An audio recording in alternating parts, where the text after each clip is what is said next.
আবার একটা নতুন ভিডিও নিয়ে চলে এলাম। আশা করি সবাই ভালো আছেন। তো আজকের ভিডিওটা কিন্তু খুবই মজাদার।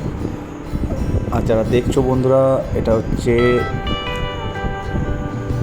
শিব মন্দির, কিন্তু অ্যাকচুয়াল এর পাশে হচ্ছে রাজবাড়ি। তো এই রাতের দিকে, রাত্রি 9টা নাগাদের পর রাজবাড়ি এসেছি। আর এই যে দুর্গা ঠাকুরের কাজ চলছে, একটা দুটো লোক আছে। তো আমরাও রাজবাড়ির দিকে যাচ্ছি। বুঝতেই পারছো যে রাতের দিকে দেখো তো গাটা কীভাবে শিউরে ওঠে। তো আমাদেরও তাই, কারণ একেবারে নিশ্চুপ জায়গা, এত সুন্দর লাগছিল, কিন্তু তার মধ্যে ভয়ও লাগছিল। তো যাই হোক, একটা দুটো লোক পাস হচ্ছিল বলে ওটাই আমাদের ভালো লাগছে।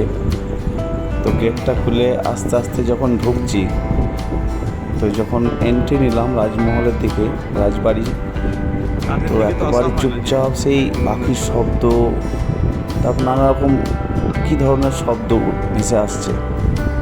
আর একেবারে চুপচাপ, একদম নিশ্চুপ যেমন হয় রাতের দিকে, সেই ঘর একদম অন্ধকার। কারণ এখানে এর মধ্যে কেউ যেতে পারে না রাতের দিকে।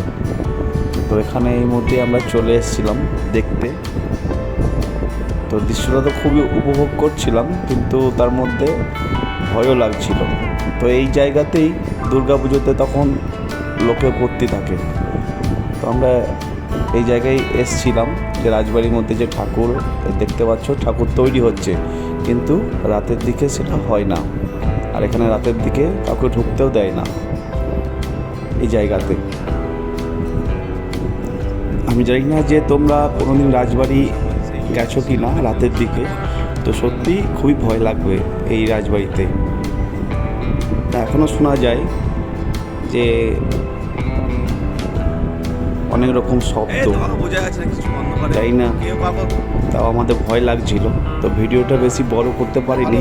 যদি ভালো লাগে লাইক, শেয়ার, সাবস্ক্রাইব অতি অবশ্যই করো। আর পার্থবন্ধু আইকনকে সাপোর্ট করো। নতুন নতুন ভিডিও নিশ্চয়ই আবার নিয়ে আসবো।